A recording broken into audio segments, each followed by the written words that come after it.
but yeah, so thank you everyone for joining us, dear esteemed participants. Welcome to this virtual workshop, which is part of the third International Conference on Environmental Peacebuilding. My name is Tadesse Kebebew. I am a researcher and project manager at Geneva Water Hub.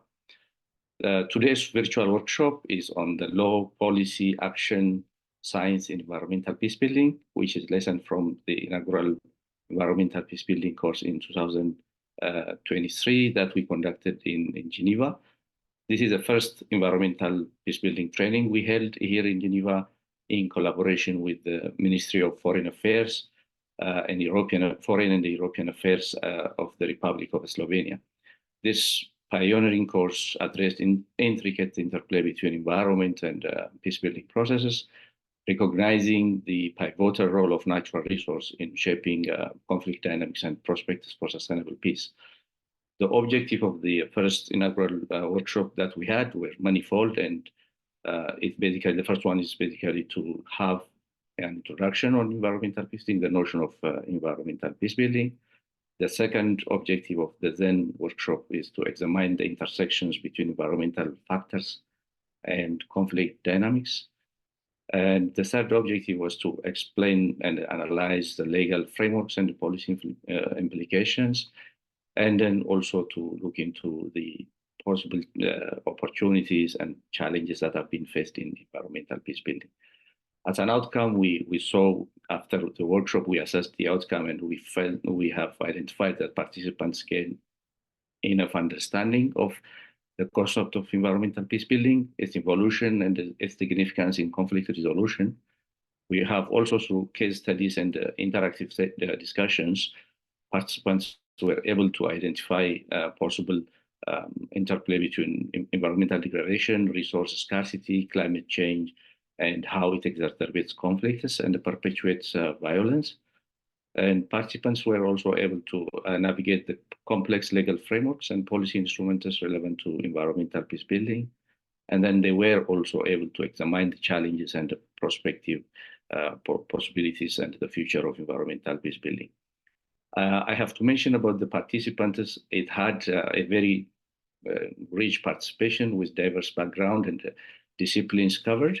The cohort included government officials, policy makers, researchers, academicians, representatives from the non-international, non-governmental organizations, and members of local communities. The inclusion of such diverse perspective, of course, enriched the discussions we had, and it also was a good opportunity to understand what possible challenges are there in each and different contexts. So our today's virtual workshop aims to highlight the environmental peacebuilding experience we had during the training with the participants and discuss practical aspects of environmental peacebuilding and challenges associated with natural resource, climate change, sustainability, and conflicts. We have the privilege of hearing from the distinguished panelists who will share their insights and experience on environmental peacebuilding with their respective fields of work. But before I proceed to the presentations, allow me to say a few words about environmental peacebuilding. So the environmental peacebuilding has emerged to address the interconnected challenges of environmental degradation, resource scarcity, and conflicts. It emphasizes that sustainable management of resource and environmental cooperation can foster peace and prevent conflicts, particularly in regions that lack strong governance. It also highlights how competition over scarce resources like water, arable land, minerals exacerbate tensions and at times lead to conflicts. And then it could also be used as an opportunity to broaden peacebuilding efforts to include ecological sustainability. And of course, we know that conflicts also have adverse impacts on environment. So environmental peacebuilding in this context aims to prevent competition and help to conflict through effective and equitable resource management. It integrates environmental sustainability into development strategies, including ensuring development doesn't worsen environmental degradation or resource conflict. Environmental cooperation, of course, includes cooperation on water, and it can be an entry point for dialogue, enhance trust building between conflicting parties, and could also help to boost post-conflict recovery efforts and contribute to enabling lasting peace. And there are, however, still some challenges that environmental peace building has faced, and this could include some complex governance structures and difficulty of ensuring multi-level cooperation because different stakeholders have varying interests. And also there are some lack of funding and resources that we have identified during the course. And there's also lack of robust scientific data and technical expertise in situations where we have conflicts. And of course, the biggest one, there is sometimes lack of political will and support for ensuring effective environmental peace building. And looking into the future, the opportunities and prospects, environmental peace building is expected to be more integrated into mainstream peace building and development efforts, especially as the understanding of environment and conflict nexus grows. Addressing climate change impacts will be critical, and advances in technology and science will definitely contribute to that. The value of local and indigenous knowledge in sustainable resource management needs to also be integrated sufficiently. Strengthening international frameworks and agreements will be crucial also to foster global cooperation and ensuring a successful environmental peace building initiatives. Overall, environmental peace building holds significant promise for addressing complex interplay between environmental sustainability and peace, but also overcoming these challenges that will require a collaborative interdisciplinary approach involving all stakeholders. Let me now briefly introduce our esteemed panelists. I know that I'm not doing justice to the rich profile of the panelists, but in the interest of time, I will make only a brief introduction. So our first panelist is Laura Gris. She's a Climate and Environmental Peacemaking Program Assistant at the European Institute for Peace. Her work is focused on the implementation of environmental peacemaking approach in Yemen. Laura has also a background in international human rights, development, and corporate sustainability. Placidia Vavirai is a water and sanitation engineer currently working for the International Federation of the Red Cross as an emergency water and sanitation coordinator covering Malawi, Zimbabwe, and Zambia. Ousseyni Kalilou is a recipient of the 2019 Environmental Peacebuilding Award for the best student research paper. He is the 2022-2023 inaugural Ecological Security Fellow at the Covering Risk Lab and Institute of the Council and Strategic Risk, Washington, D.C. Stephanye Zarama-Alvarado is a researcher working at the University of Massachusetts Amherst and the NGOs such as Thought and Social Action, Scientific Colombia, a government program. Japhet Eichel is an associate expert in climate, peace, and security in the Policy and Mediation Division of the United Nations Department of Peacebuilding and Political Affairs. So we have basically a wonderful lineup of panelists, and I would, without further ado, go directly to the first round of questions, and each panelist will have 7 minutes to respond to the first section of the first question. So the first question I have for my panelists is, how is environmental peace building addressed within your field of work, and what opportunities and obstacles have you encountered in this context? So maybe we can start in the order of introduction I made about your bios. So maybe Laura, could you kickstart the presentation? Sure. Thank you very much, Tadesse, for the great introduction and for having me here today. And thank you to all the participants for joining us. Yes, so speaking from the perspective of the European Institute of Peace, the Institute has been working on this intersection between environmental factors and conflict since a couple of years, and in 2019 has established a dedicated team, which I have the pleasure to be part of, to develop this work and to explore what it can look like in practice and how we can tackle environmental drivers and contributing factors of conflict in our conflict resolution work. And so our work really builds on 2 key pillars, I would say, one of which being the hypothesis that enhanced natural resource management, environmental protection, and climate change adaptation, if done in an inclusive manner and in a conflict-sensitive manner, can really offer opportunities for dialogue and for cooperation. So for us, it's not only about tackling and being sensitive to the environmental impacts of conflict and environmental drivers of conflict, but really also using the environment as an entry point for dialogue and as an element of dialogue.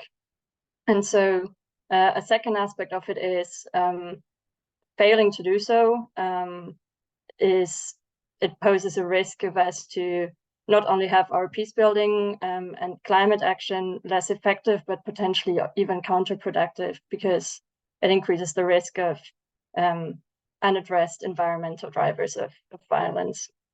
And so an example of the work we do, and now I'm getting to the concrete work that we do in Yemen, just maybe a bit of context briefly.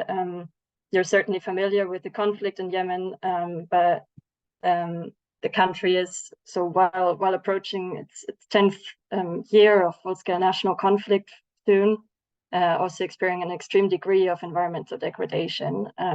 We are, of course, observing that in different contexts, but a striking example in Yemen is water accessibility. So water is getting increasingly scarce.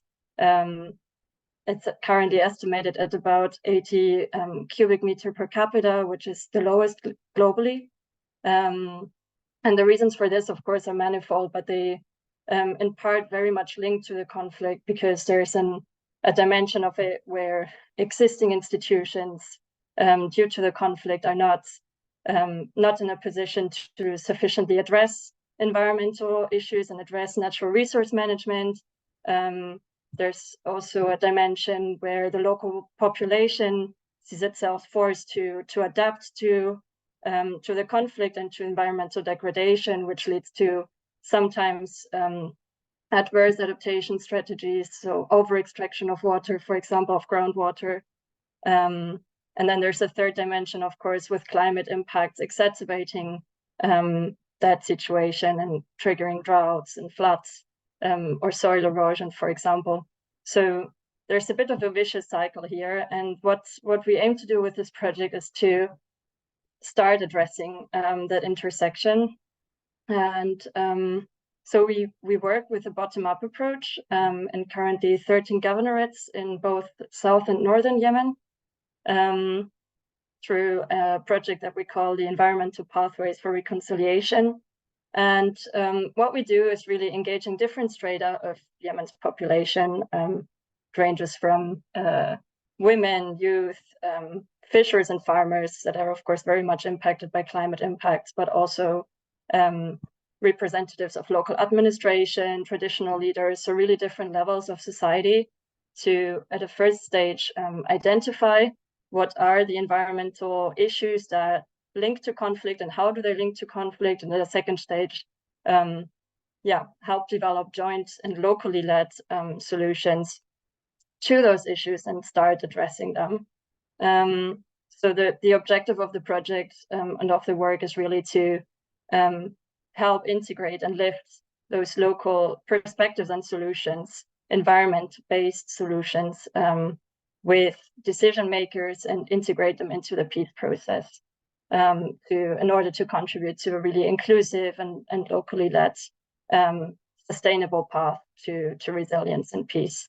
And so how we currently do this is a key activity, or a starting point for us has been a consultation that we have conducted last year with around 2,400 people in the country to get their perspectives of what is it for you, what environmental challenges are experiencing and how do they for you link to conflict, but also who should address them and how should they be addressed. And one quite striking finding from that was, or two quite striking findings, I would say, is one of it was there's a large-scale recognition from the local population, not only of the impact of climate change and livelihoods, but also on the conflict potential of that. Actually, more than half of the Yemenis that we consulted through a survey were indicated and reported that they have experienced or at least heard about tensions in their communities and their districts evolving around environmental issues, which can include water accessibility, as mentioned, but also other issues relating to services or land, for example. And a second aspect of it, and a second learning, was despite the evident urgencies that we see that the local population is confronted with through the conflict and through environmental and humanitarian crises, 85% of our respondents considered it essential to address climate change in the short term, despite the conflict, or even as part of conflict resolution efforts. So for us, this really highlighted an imperative and a value attributed from the local population to considering the environmental dimensions of the conflict, not only as part of post-conflict reconstruction, but really as part of the actual effort to support conflict resolution. And there's local initiatives that already do that, but there's challenges in translating that to the national level or international level when it comes to the peace process. So that's one aspect of the work, and then just making it short because I know I've been talking already my 7 minutes. A second one is what we now do with those findings is engaging dialogue at community level at the first stage, but then also so discuss those issues, create a space for the local population to bring in their experience, bring in their knowledge on how it can be tackled, develop joint solutions, and then at the second stage, advocating and lifting that with multiple levers, multiple actors at both national and international level. Yeah, so this was the example of our Yemen work. There's, of course, many other exciting projects done both at the Institute, but also as part of with other organizations that have different approaches. So that's, I think, also where the value lies of environmental peace building. Yeah, I'll be happy to share more information in the chat as well. Our report is available online. And the project is part of a bigger Weathering Risk Peace Pillar initiative funded by the German Federal Foreign Office that features a couple of different initiatives led by different peace building organizations. So I'll be also happy to share that. Back to you, Tadesse.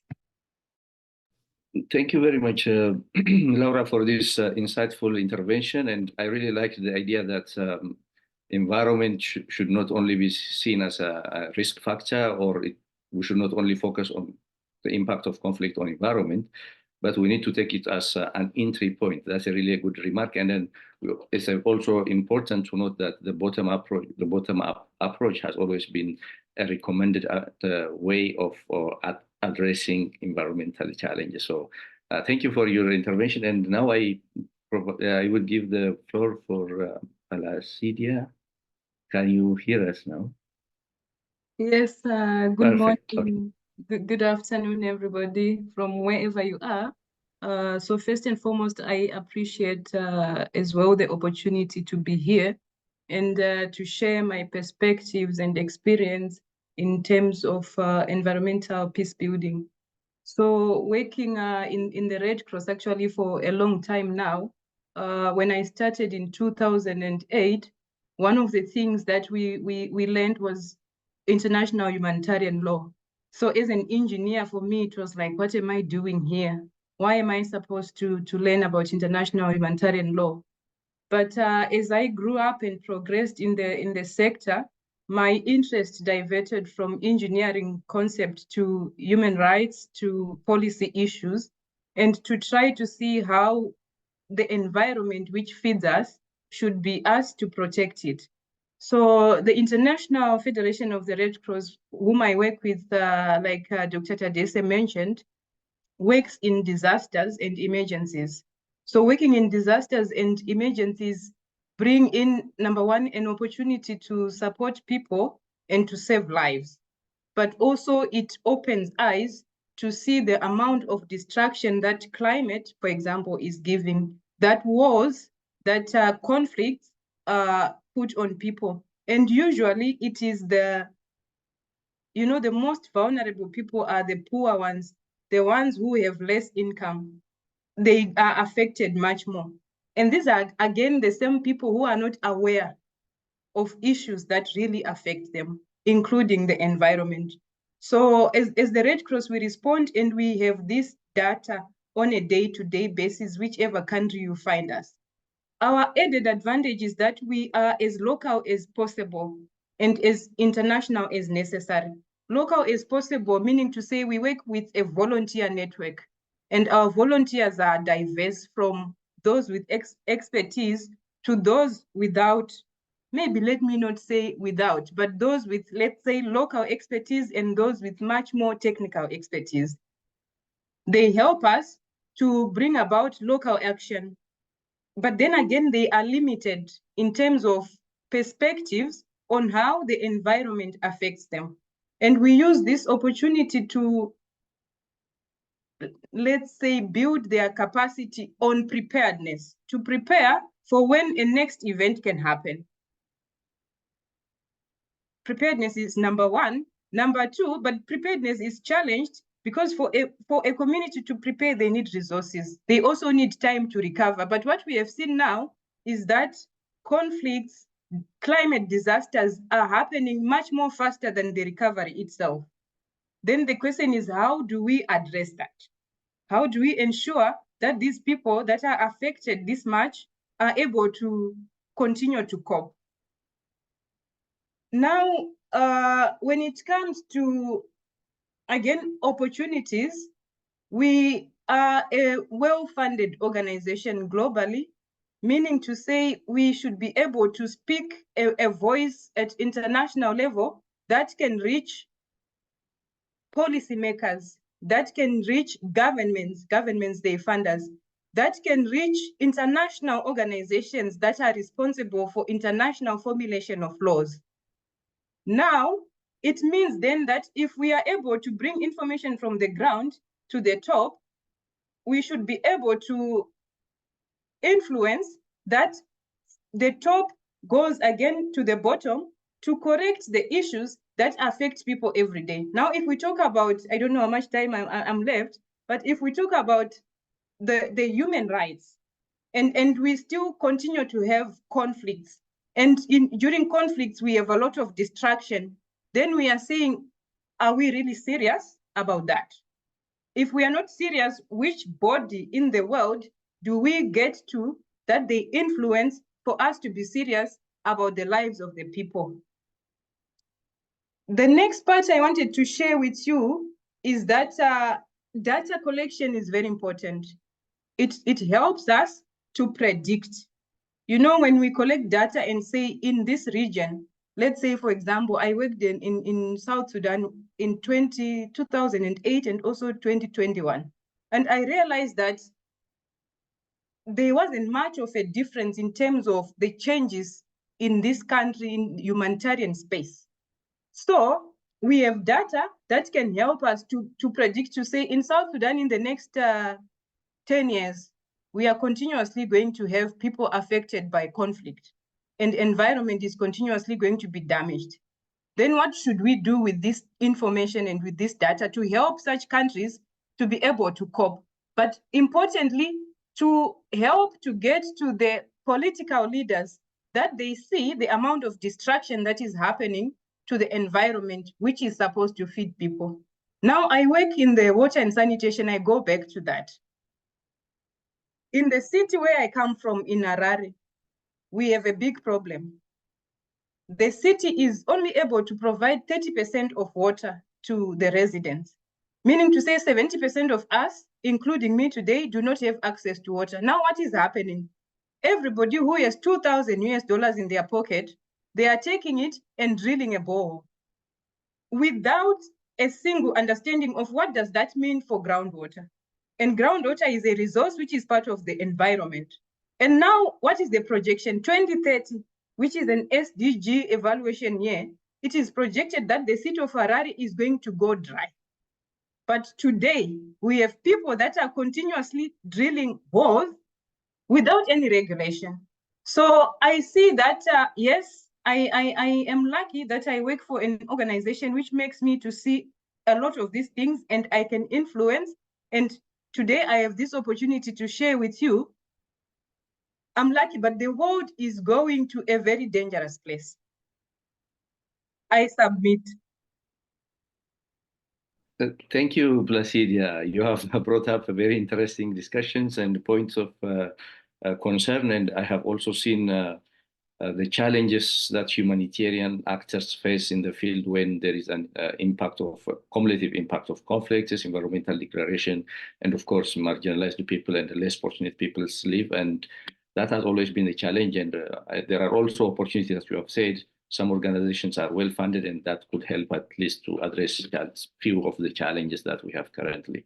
So please, let's stick into the 7 minutes allotted. And now I give the floor to Ousseyni.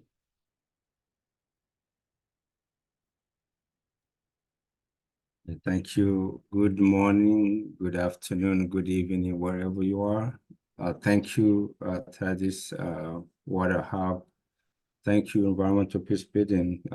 Thank you, the audience. Thank you, my co-panelists. I'm going to talk about the GOM Arabic Institute of Poverty Alleviation actions in agroforestry and permaculture in the Sahel, specifically in Niger. The GOM Arabic encourages and companies, the rural Sahel, to plant as many GOM Arabic trees as possible, because the GOM Arabic is known for its to be ecologically and economically advantageous. So in that case, bringing together communities across the state boundaries, marginal to the conventional military that we know now, and political consideration, that falls squarely within the scope of the environmental peacebuilding. The GOM Arabic, which is the resin that comes from the GOM Arabic tree, the sap that oozes out of the bark of the GOM Arabic tree as the sap and solidify with the contact of the air, become the gum. So a shared natural resource specific to the region can be a tool with which to build confidence among and within those disputing local communities. And we know, and I can say we can even say with confidence, that the ecological degradation damages the livelihood of people who depend on those natural resources.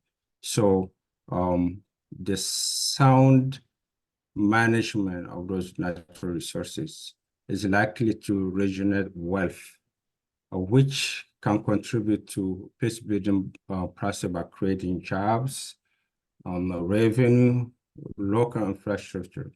So the environment and natural resources, and Laura mentioned that in her intervention, have peace-building potential, but they can also conversely be a source of conflict depending on how those natural resources are shared or managed. So the environmental peacebuilding assembles efforts, mechanism to avert those conflicts by helping manage the national resources in a way that to help sustain peace. This is where the GOM Arabic Institute of Poverty Alleviation comes in, with its mission to enhance the ecological security, human security, and therefore national security in Niger and the Sahel. About the obstacles and the opportunities, as Placidia mentioned earlier, the awareness problem.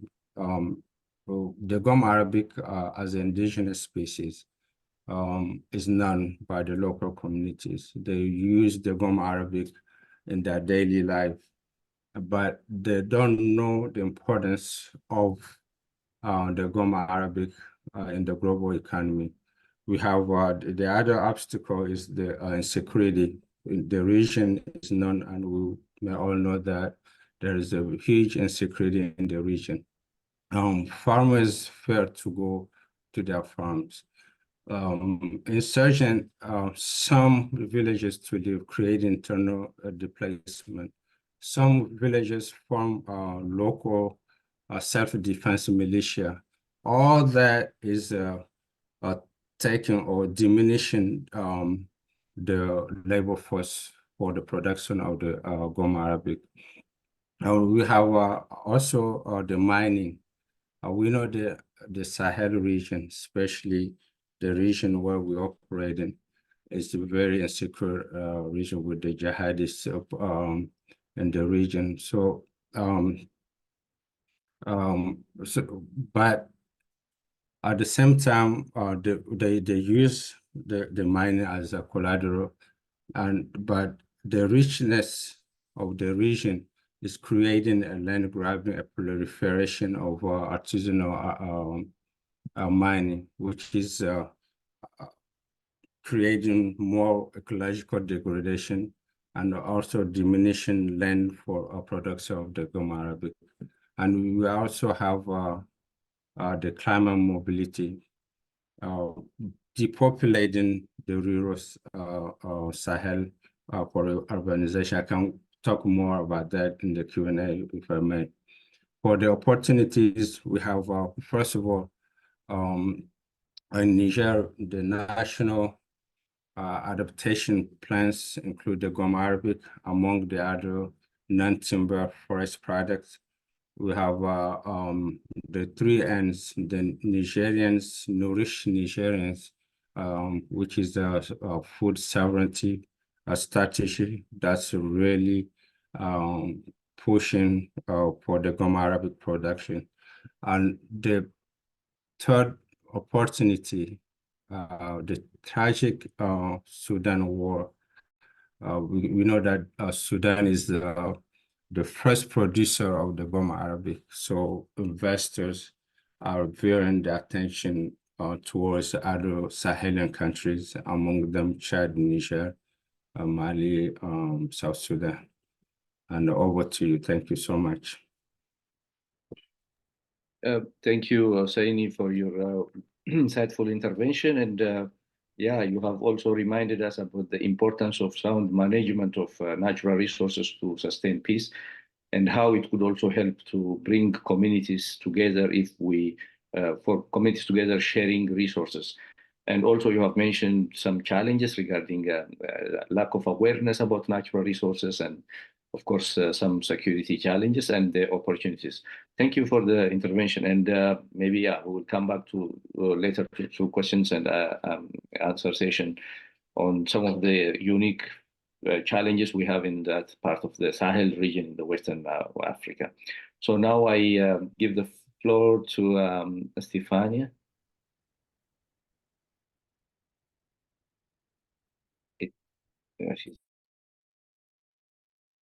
Thank you so much, Tadesse, for this real introduction to this season.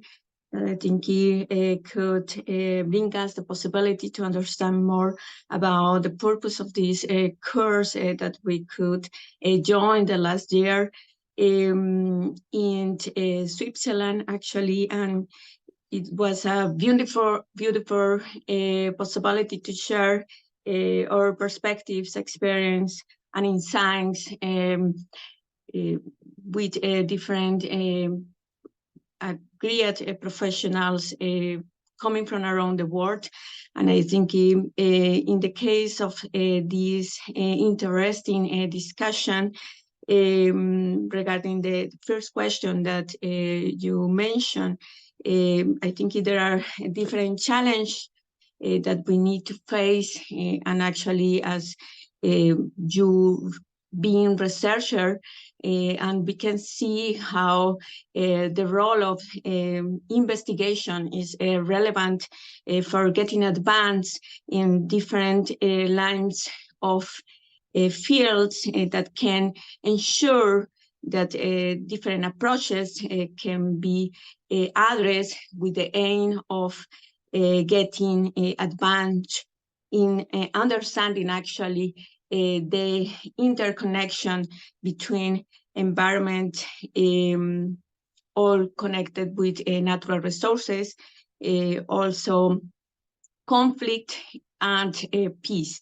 On that sense, the role of the researcher, in my case, has been the possibility to work here in Colombia with different, actually, environmental peace building programs that are trying to establish the reconstruction of the social fabric in different post-conflict areas that different, actually, municipalities have been facing the violence regarding this long-arm conflict.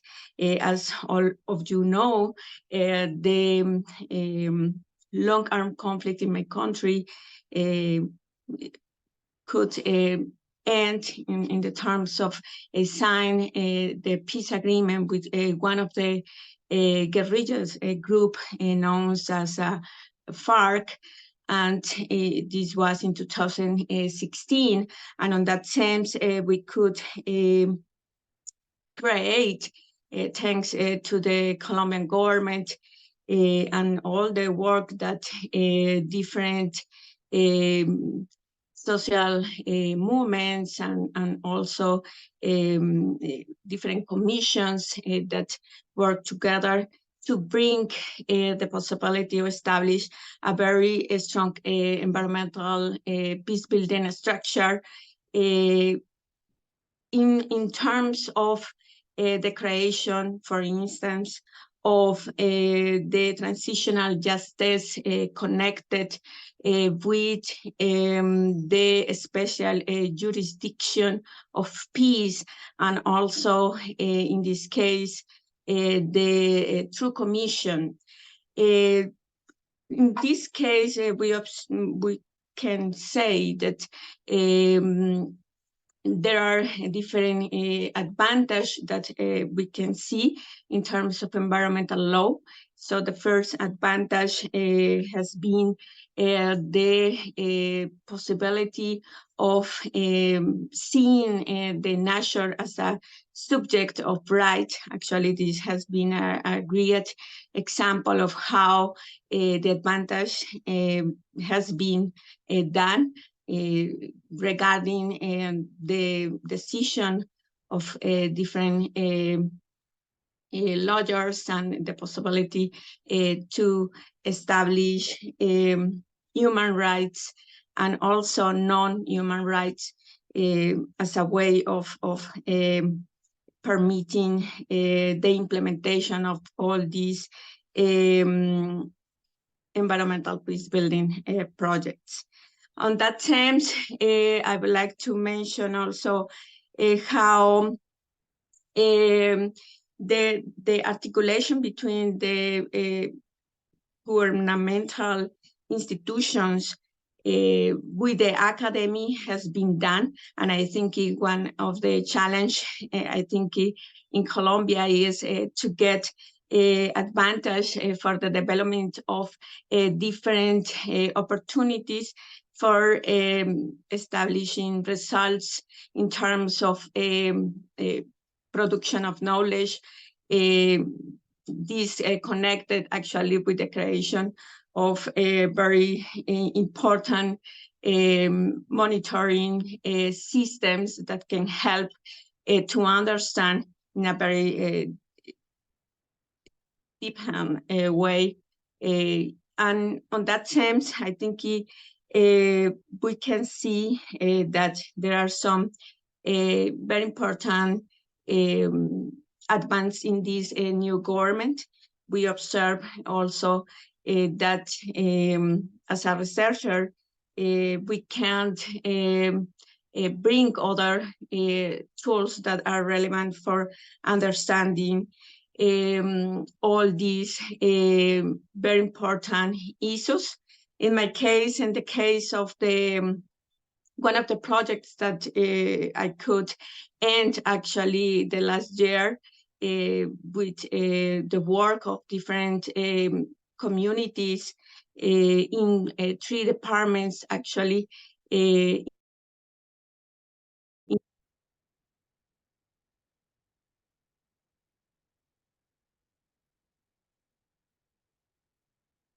The advantage that the implementation of environmental peace building can have regarding the implementation of environmental peace building projects.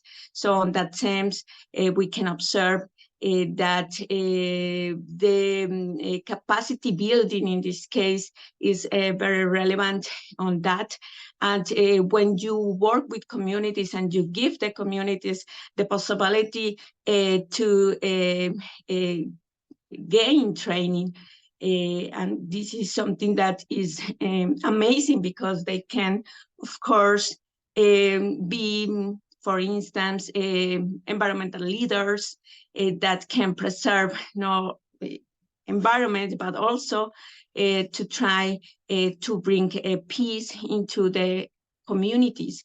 For that sense, I think this project was very interesting in the view of seeing how in our horizontal policies can establish a better way of bringing the possibility that communities can have voice, and establishing this articulation between national, regional, and local processes that are happening.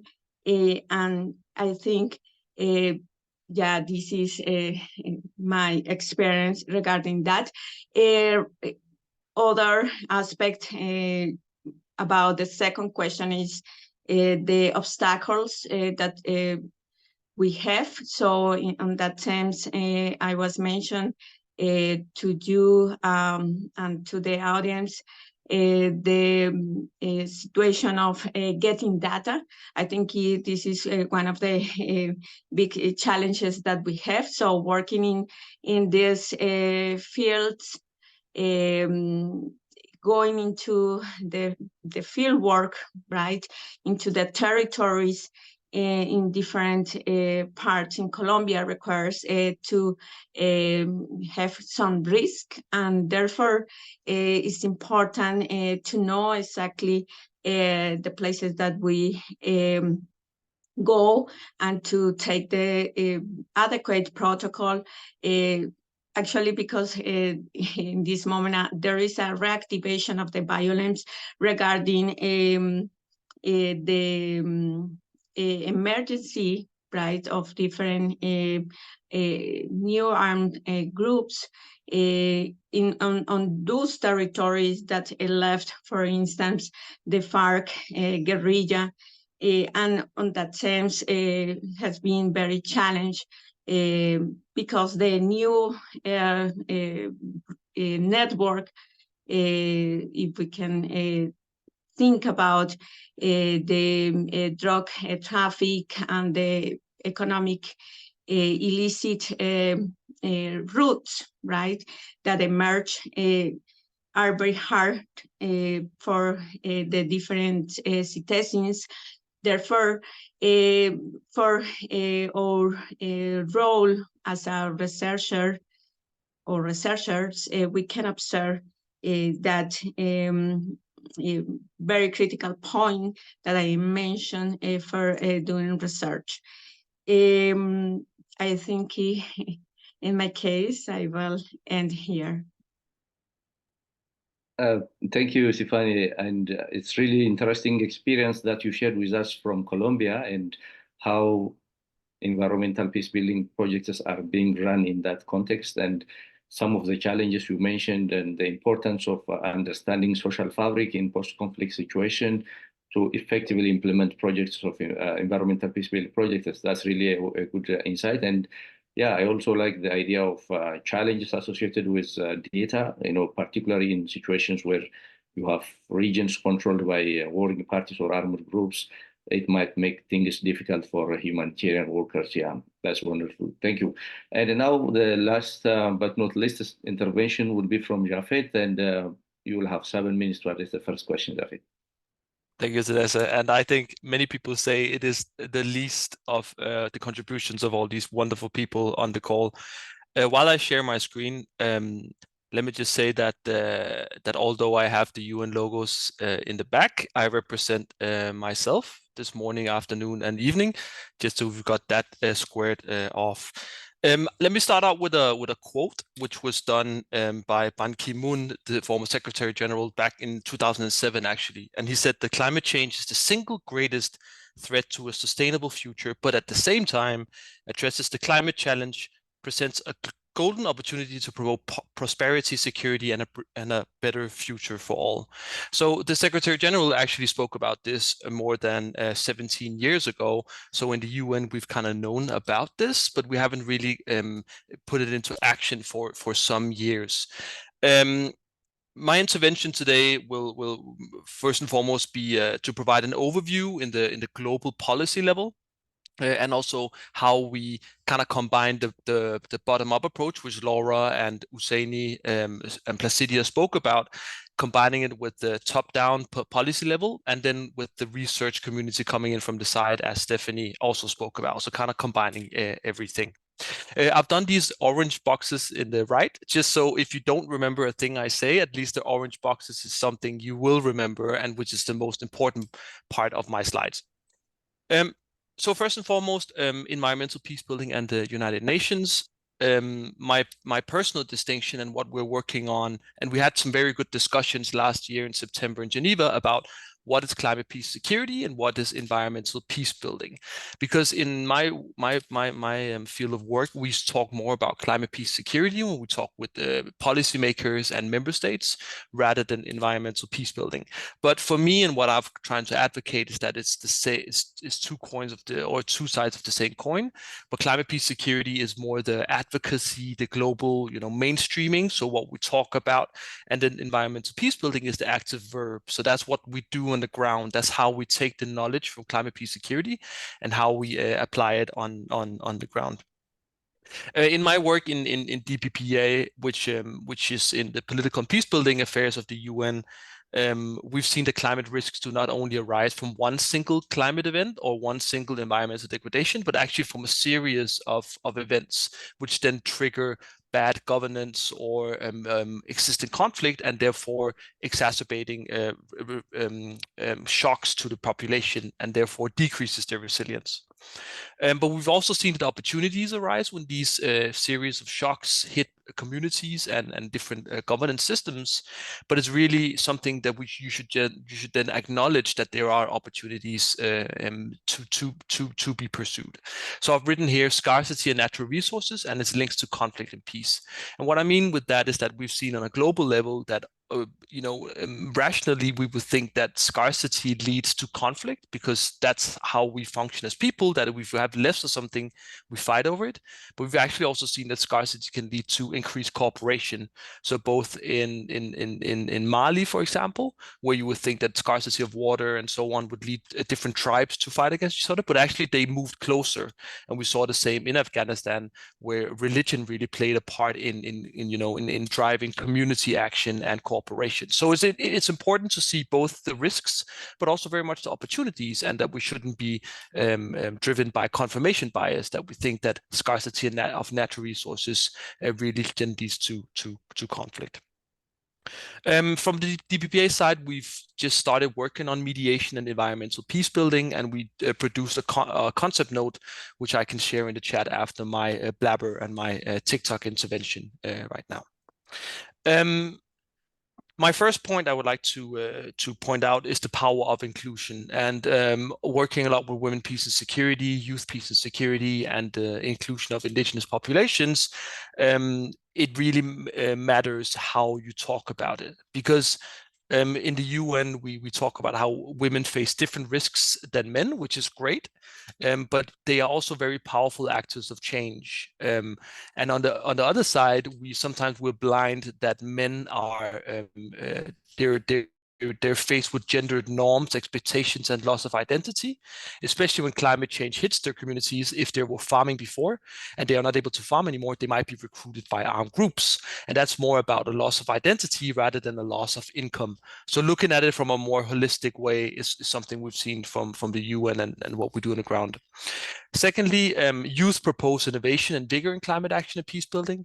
One example I would like to come with is a project UNDP did with the Secretary General's Peace Building Fund in the Solomon Islands, where young people were already working a lot in issues of land resource management, but they were also working a lot on peace building. So what that project did was combining the two and actually doing environmental peace building, because youth had interest in doing environmental action and peace building action. Why not combine the two? So there is a lot of opportunities.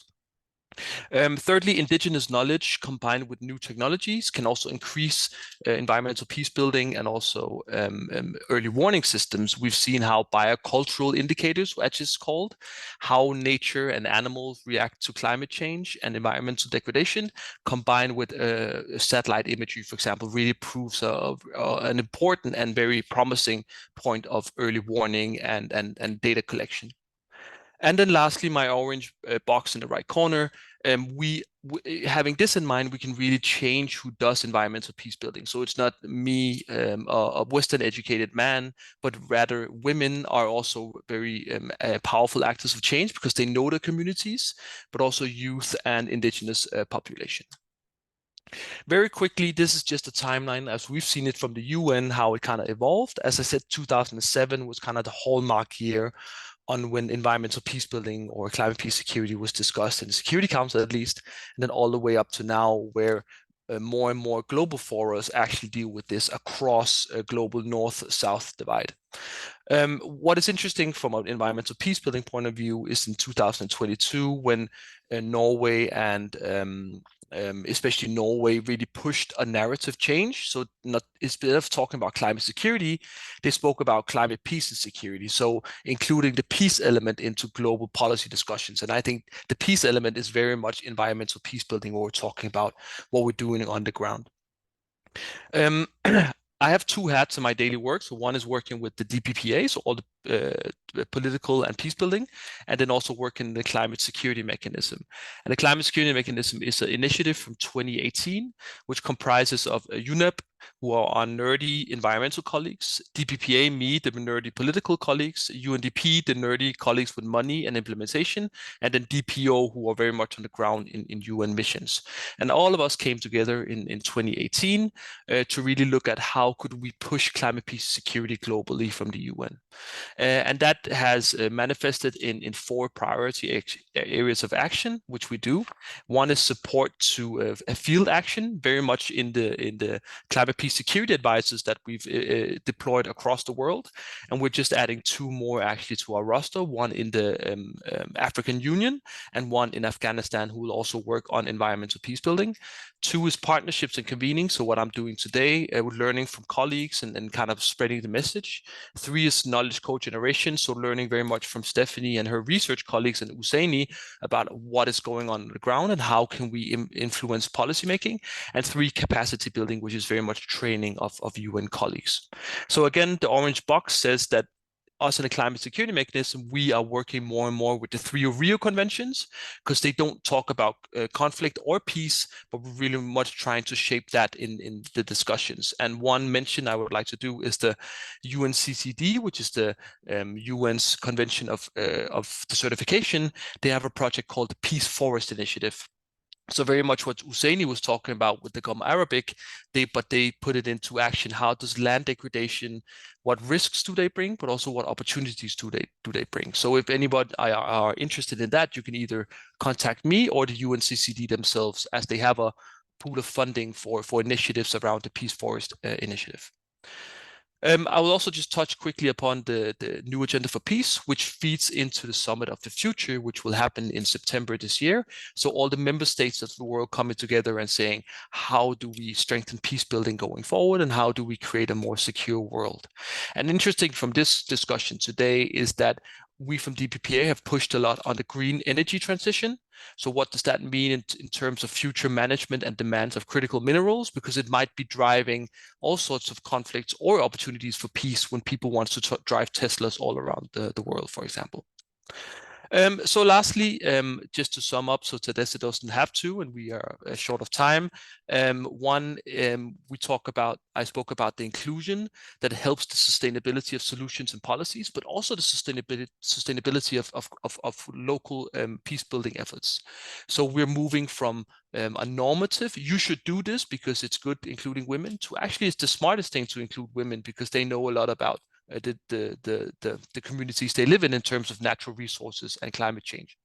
2, climate change acts contextually. So one thing which works in Haiti might not work in Honduras or even in the Philippines, and that's something we really wanted to stress. And I would like to talk about religion's role in terms of this. Religion can really play a huge role in environmental peace building, but if not included correctly, religious actors can also be a huge spoiler. So there are differences of how this interacts in contextualities. And thirdly, the solutions to addressing climate peace security and environmental peace building is integrated, but the reality is very much siloed. So the people and the actors working with it work in each their silos, but it's our job as environmental peace builders to really, bridge these different actors. That was all I had. Thank you very much. Yeah, thank you, Japhet. It's really wonderful. And this final intervention tries to link up all the interventions we had in this panel. And he also provided us with a good summary, and I will not be adding anything to it because that was made really in an impeccable way. So, of course, now we will go to the second, in the interest of time, to the second round of questions. And I would kindly ask you to really limit it to a minute or two so that we will have time for the questions and answer session. So my second question for you, the panelists, is your perspective on the future of environmental peace. What holds for the environmental peace building? So I will start with the same structure we had for the first intervention. So Laura, you're the one who starts. Thank you, Tadesse. I'll try to keep it very short. I think the short summary of my thinking would be optimistic. I see a very big potential in especially as we're getting better at, the security dimension of environmental issues is increasingly recognized internationally, but then also as we get better in collecting the data that we need, collecting the experience that we need, and actually putting it into practice. So I do think there's big potential, but of course, and I mean, my co-panelists have outlined the manifold challenges still to overcome when doing so. I think as actors across the larger peace building and humanitarian and development and peace nexus, we need to get better at liaising and linking, joining forces to basically bringing the manifold experiences and capacities and expertise that we have. Because I think in the end, each of us is facing our limits when it comes to our mandates, our expertise, and what we can promise as well. So I think that is one of the major challenges, both in implementation, but also in funding structures. I have a couple of other thoughts, but I will keep those for now, and maybe we'll have time in the Q&A to dive into them. Okay, thank you, Laura, for the very cute but then really critical intervention. And I definitely agree with the idea of being optimistic and try to have a concerted effort to be more productive. That's really important. Now it's Placidia's turn. Yeah, thank you. So for me, maybe on a more pessimistic point of view, the opposite of Laura, I think what I see is it is either climate and conflict are going to destroy everything, or we are going to work on our understanding of why the world has people still who are greedy and requiring power, that we find ourselves in conflict. So if we work on that and try to address that and reduce our appetite for power And for greedy, I think the environment will be taken care of naturally. Thank you. Yeah, okay. This is really, we do respect diversity in opinion. So this is a very negative way of looking at what the future holds for environmental peace building. Yes, I do understand from where you're coming, because the challenges have been really manifold, as we have already mentioned. But let's keep the hope and work on what we could do to improve the situation. So the next is Ousseyni. Thank you, Tadesse. My perspective, future. I would like to build on what Japhet said earlier. It's about localization versus globalization, and I think we will see more localization of the environmental peace building. And I firmly believe also that the BRICS phenomenon and the tackling of the liberal democracy in the Sahel and Africa, you may hear in the news, those are premises of new socio-economic and geopolitical order. And those are opening a new chapter of the environmental democracy. In the news recently, we heard the identity politics, especially in Europe, but in the global north. And that will increasingly reshape the North and South relations. So the geopolitical and policy-making dimension of the environmental peace building are shifting. And this is very important. This change, this epochal change, I would say, are the premises of what I call the Westernization of the environmental peace building. With the debate, radio, the news, when we read, we are witnessing, we are noticing that the global South is revendicating, one, the rights for industrialization for development, two, the fair and just climate finance mechanism, the CAP, recently have noticed those revendications. We have also third, the climate loss and damage. So we are witnessing that countries in the South are challenging the persistence of colonialism in these modern forms, the unfair trade and credit practices, the instrumentalized multilateral institutions, the unfit Western liberal democracy, the Sahel. We have a lot of noise in the news about that, and the liberal values, which are sometimes Japhet intentionally ignoring the local, traditional, and indigenous values.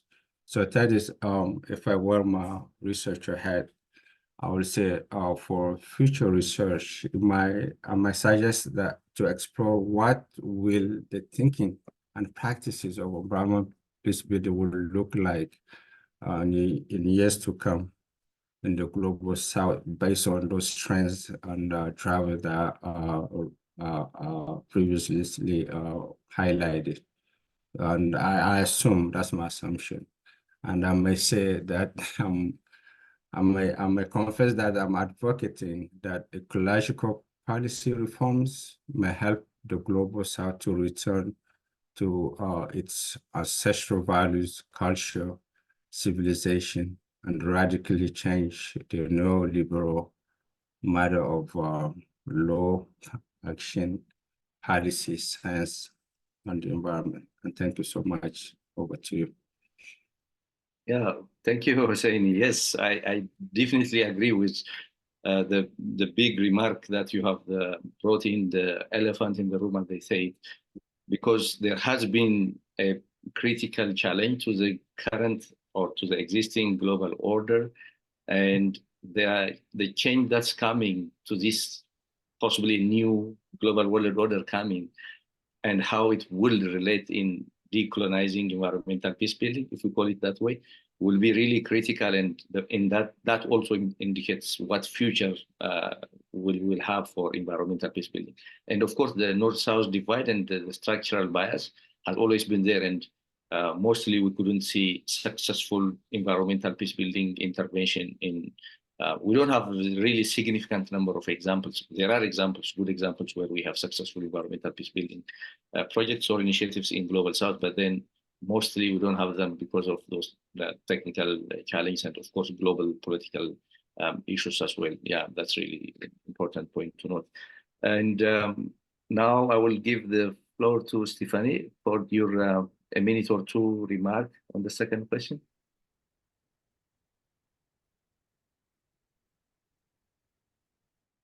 Yes, thank you, Tadesse. In my case, yeah, the question is actually very interesting in the way that when we analyze what is environmental peace building, we need to understand the different layers that we are talking about. So in one level, we can observe how the research is very important in getting to understand the different nexus that is connected with the natural resources conflict and how we can bring different solutions to them. And also when we are talking about, for instance, how the legal aspect influence the advantage actually of this environmental peace building field. So we can see that we observe different perspectives. In my case, I am optimistic in the way that is necessary to start implementing legal instruments that can establish actually the possibility of articulate the international and the national level. So we observe with the peace agreement here in Colombia, the situation of the environmental issues regarding the destruction of different ecosystems in different territories connected with this long-arm conflict.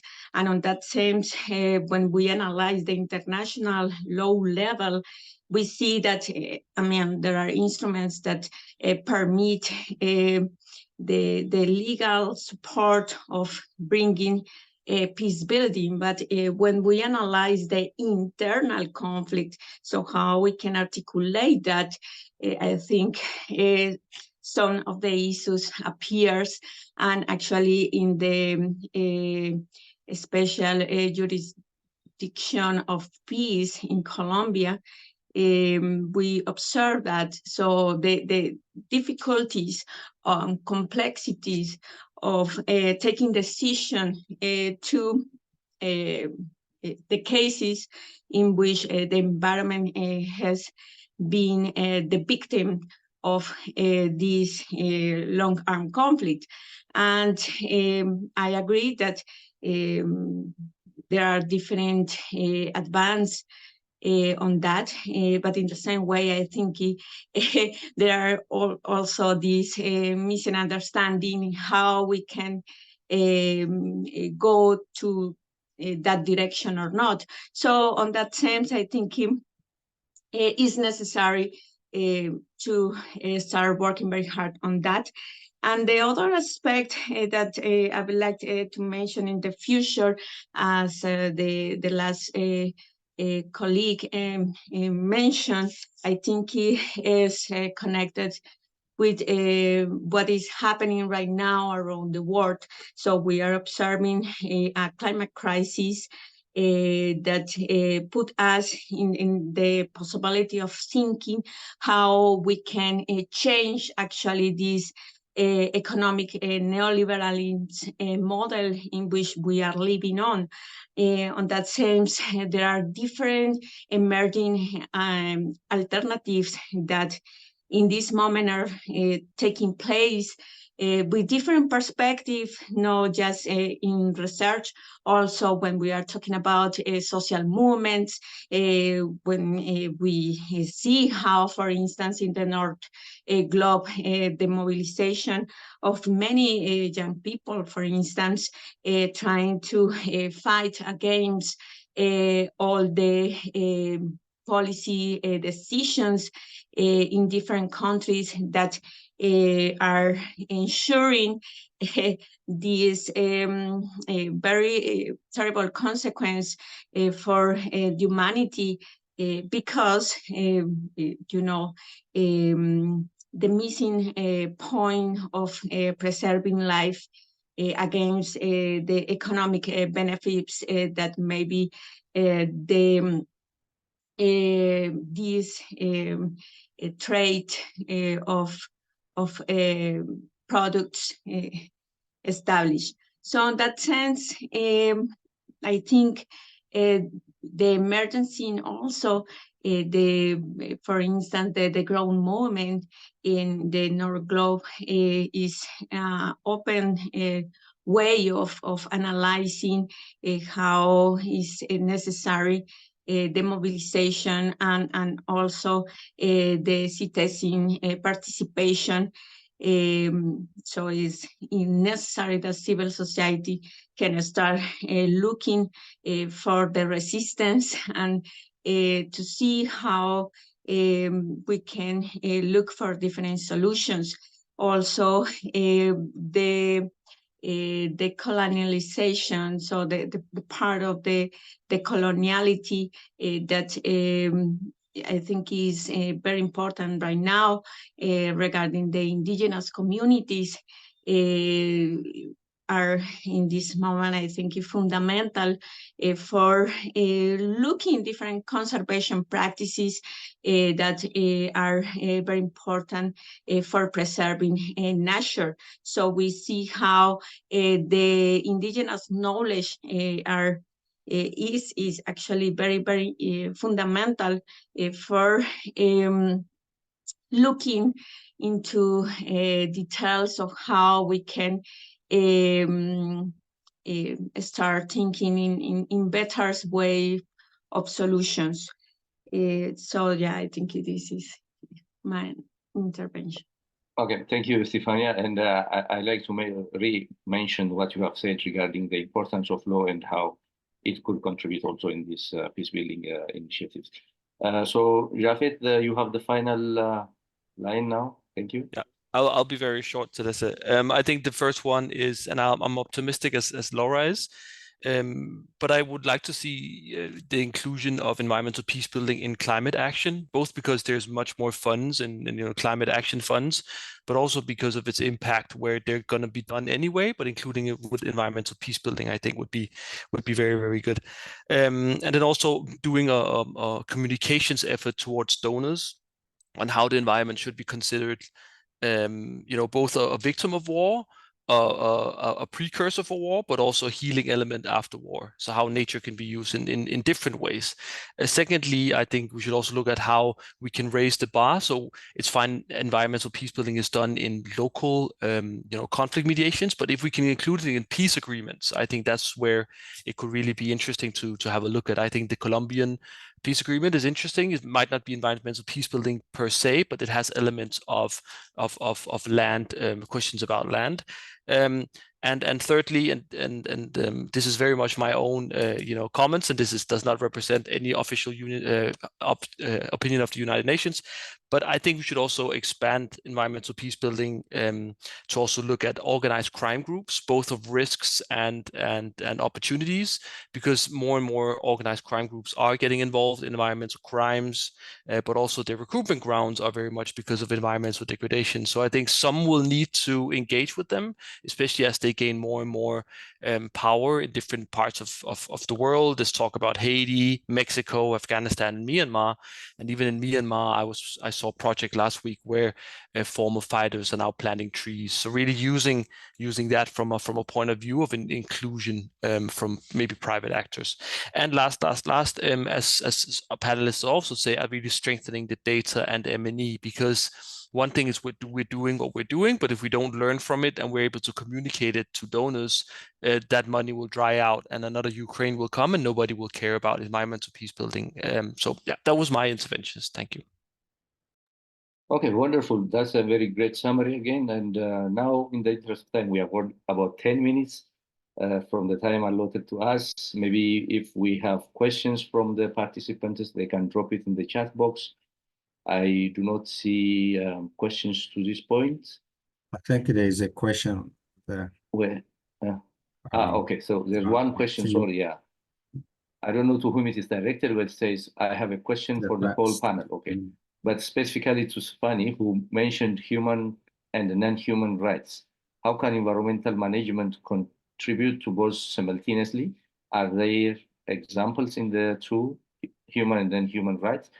Men may actually be impacted by the management of environmental issues in a way antithetical to both. Are there trade-offs? First, Stephanye, and maybe the other panelists could also intervene. Yes, thank you for this interesting question. I think, yeah, this situation of looking into how we can approach human rights and non-human rights it has been very important actually in the last years, connected with the environmental crisis. It's also necessary to look the positive and the negative actually aspect of the environmental peace building. On that terms, we can see that the dark side of the environmental peace building has been one of the challenge for actually the researchers to try to figure out the different dimensions that we can see the negative consequence of environmental peace building.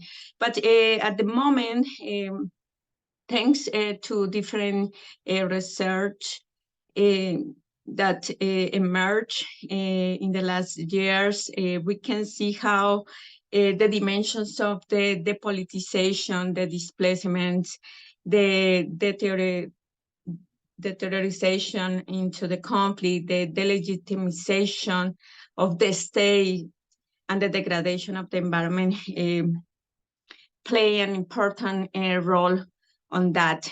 And when you mention how the environmental management can contribute to both, I think is one of the very important points here in Colombia.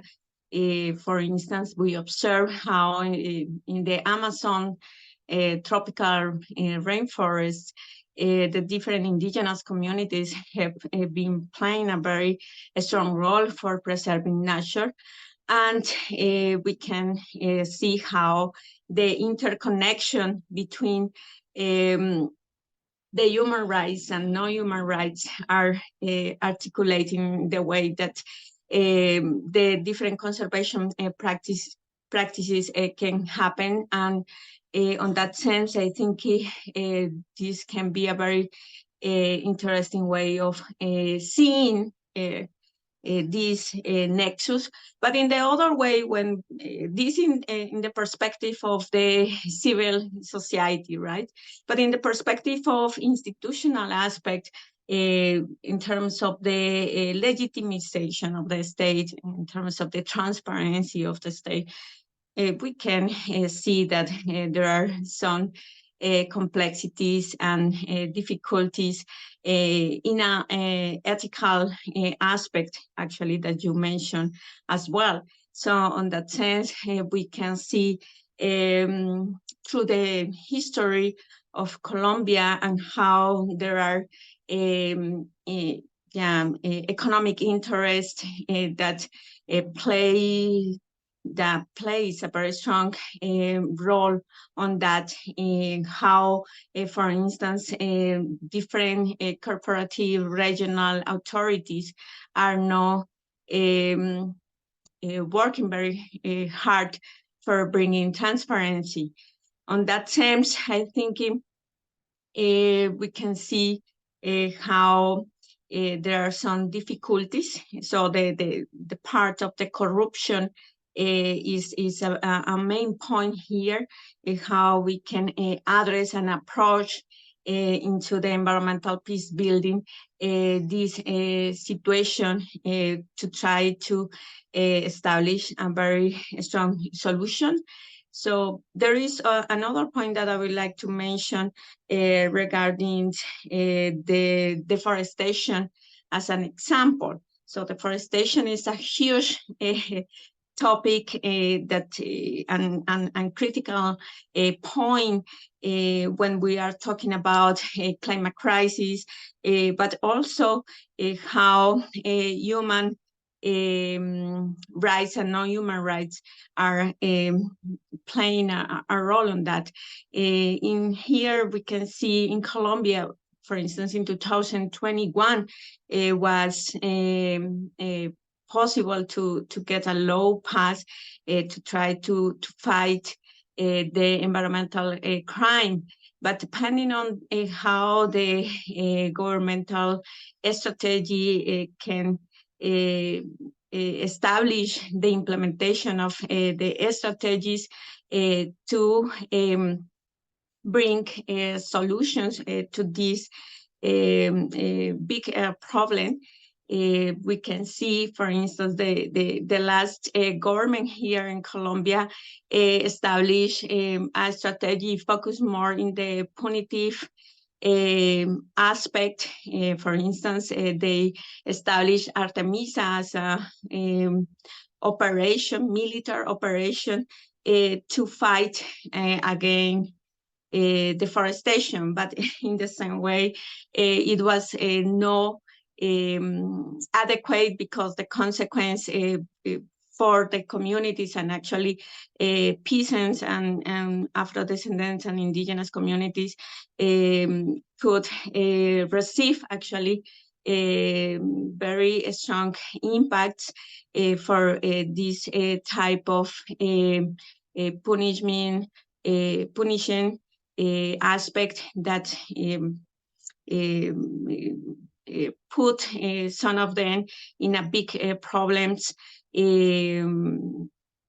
But in the same way, we could see how the new government actually looked into another strategy that was the opposite, in which they look into a strategy of human rights. Also took into consideration the punitive part, which tried to build institutional capacity, right, to address these issues in the critical points in different territories in which economic illicit and all the part of the drug traffic is happening. But we can see that this new approach of the new government could establish another way completely different and permit actually the reduction of the deforestation in the last year. Right now, regarding the situation, we see that is necessary to get the voice of the communities and the social civil society into the consideration. So I just wanted to mention some of these examples that can ensure how we can see environmental management from different views that can address this question. Thank you, Stephanye. I think it's a good answer for the question we are asked. And I don't know if we have a few more minutes. The organizers could inform us, but I think it is time. I think we're running towards the end of it, so maybe we can wrap it up. Yeah, okay. Maybe I could say a few words to wrap it up. So yeah, sure. We have heard a lot from our panelists and learned a lot from their practical experience on peace building at the local, national, and global level. That includes Yemen, Zimbabwe, Sahel region, Colombia, and more broadly the UN efforts in terms of climate security and climate peace and security. And I think, yes, we have also seen some of the optimism and skepticism about the future, what future holds for environmental peace building. And I think most of the panelists remain optimistic about it. And there is a positive progress that is coming, and we need to have hope and work towards the positive impact of environmental peace building for all. And then, of course, some food for thoughts were also provided, including how to link environmental peace building with climate actions, and whether we need to also include environmental peace building concerns in peace agreements, and more importantly, not more important, but importantly, the role of law also in ensuring how environmental peace building should be implemented in a manner that accommodates the interests of people and also respects the rights of all. And I would say thank you for our panelists, and this marks the end of our session. It was, I think, a lively discussion we had, and the interventions were really very high level, I would say. Thank you very much for joining this panel.